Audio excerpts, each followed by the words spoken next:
Hola, buenas tardes. Soy Pedro Sánchez Prieto, catedrático de Lengua Española de la Universidad de Alcalá y director de su editorial. Y he trabajado desde hace muchos años en la obra de Alfonso X. Concretamente, he coordinado la edición íntegra de la General Historia de Alfonso X en la Biblioteca Castro.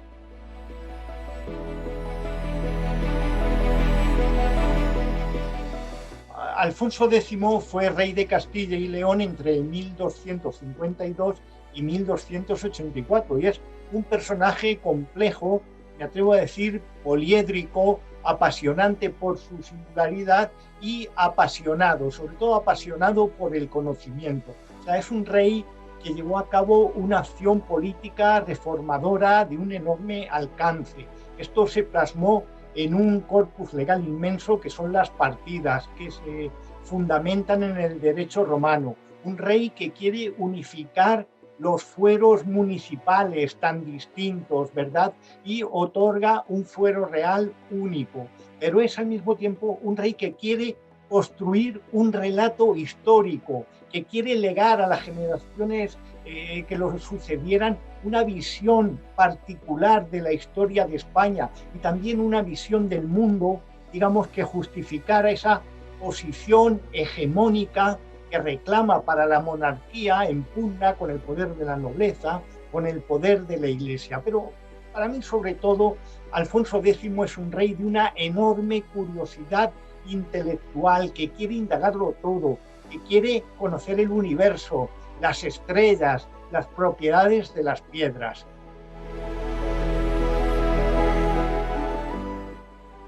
La General Historia es la historia de todas las historias, o eso quiso ser, desde luego, porque la obra no llegó a completarse. Él quería llegar desde el origen del mundo hasta su propio tiempo y solo puede abarcar hasta poco antes del nacimiento de Cristo, pero aún así es una obra de unas dimensiones colosales. En la edición de la Biblioteca Castro hay más de 6.000 páginas de texto. Pero es que sobre todo esta obra es el resultado de una gran apertura intelectual. Utiliza fuentes muy dispares, las armoniza, las dota de nuevos sentidos. Él parte de la Biblia, pero no se conforma con esto. Él incorpora su exégesis, su interpretación, pero es que utiliza también interpretaciones y comentarios de los musulmanes en textos que estaban en árabe y, por supuesto, incorpora textos de la antigüedad clásica. La primera traducción que se hace de la Farsalia de Lucano sobre las guerras civiles de César a una lengua románica es la que se incorpora en la quinta parte de la General Historia por iniciativa del propio rey sabio. Y esta traducción se copió en el siglo XVI, es decir, que hay aquí metido una especie de prerrenacimiento, podríamos decir. La General Historia fue leída por autores como, por ejemplo, el Marqués de Santillana, que la utiliza en varios de sus textos. Y él tenía varios códices en su biblioteca. Desde luego contribuyó a incorporar los clásicos a la cultura y a la literatura castellana. Y luego hay una exploración de nuevos modos de expresión, bueno, empezando por el hecho de que se escribió en castellano, cuando lo normal, digamos entonces, era escribir la historia en latín. Poner el foco en el castellano en la segunda mitad del siglo XIII es algo ciertamente llamativo, ¿verdad? Entonces, la General Historia, al ocuparse de tantos temas, contribuye a ensanchar las fronteras del castellano como lengua de cultura.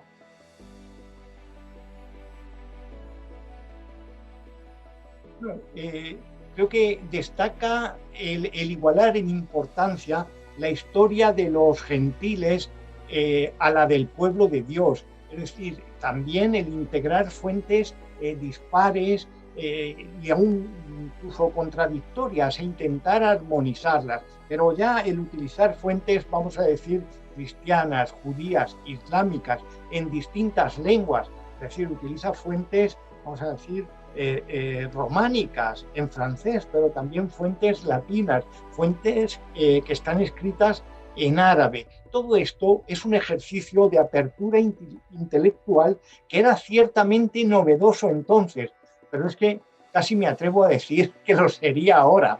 Es decir, construyó, digamos, un discurso historiográfico que tomado en conjunto resulta sorprendente, resulta francamente original.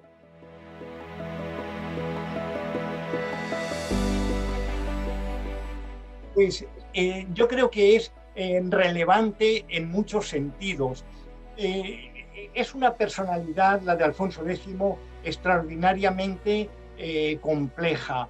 Es un rey que hay que decir que fue depuesto por los partidarios de su hijo Sancho, que fue acusado de mandar matar a su hermano, decían en aquella época, contra fuero, es decir, sin causa legal. Pero yo creo que para personajes de hace varios siglos carece de sentido dar un juicio moral, porque los códigos de conducta, digamos, son otros, han cambiado. Mientras que una obra, si es un clásico, nos habla, creo, a través de los siglos con la misma fuerza. Hay una cosa que a mí siempre me ha llamado la atención, y es que cuando Alfonso X tiene que hacer un elogio de España, y lo hace en la llamada Historia de España, dice que es afincada en estudio, es decir, que se esfuerza en el estudio. Entonces, se ha hablado de la astrología alfonsí y entonces se pensaba que los astros influían en la vida humana y en todas las cosas. Bueno, hoy hay gente que lo piensa, ¿verdad? Pero es que detrás de esto hay una fundamentación empírica y que la observación del cielo de Toledo durante más de una década y su medición dio lugar a las tablas alfonsíes. Y esas tablas alfonsíes, tablas astronómicas, se difundieron en toda Europa y estuvieron vigentes prácticamente hasta el siglo XVI. Y es que permitían calcular la latitud de un punto terrestre. Entonces, es este afán por el conocimiento que subyace a toda la producción alfonsí lo que nos llama la atención y es, para mí, el valor más claramente extrapolable desde esa segunda mitad del siglo XIII a nuestro tiempo.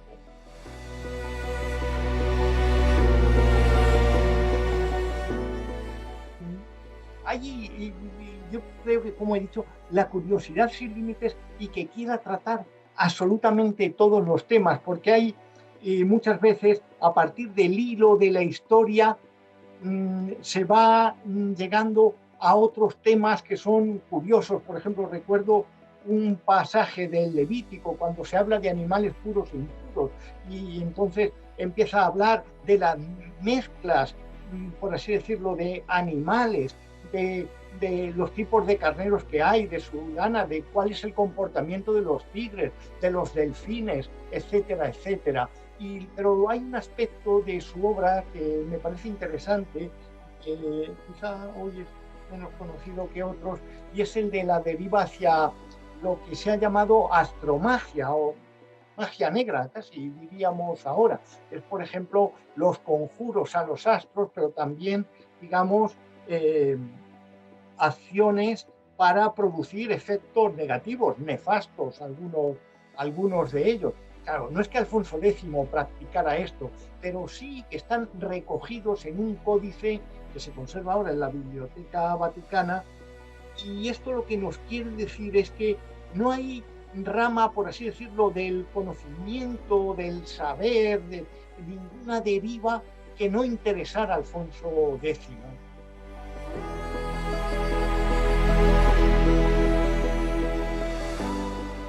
Claro, a todas las personas que tengan inquietudes intelectuales, que sean curiosas, que quieran conocer este periodo, la Edad Media o la Baja Edad Media en el reino de Castilla y León, que no es un periodo de sombras, como se ha dicho, y es verdad que a veces se dice que creían que la Tierra era plana. No, en la general historia se habla de cómo la Tierra es redonda y se aportan algunas pruebas.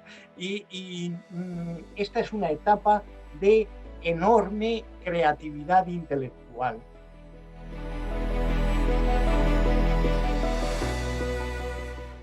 Pues yo creo que todos, porque él, como he dicho, acogía todo tipo de fuentes, pero me parece que le habría gustado mucho leer los episodios nacionales de Galdós, por cómo están escritos, por cómo están construidos y porque Claro, es lo que ha dado a parar la historia del Reino de Castilla primero y de España en su conjunto, claro.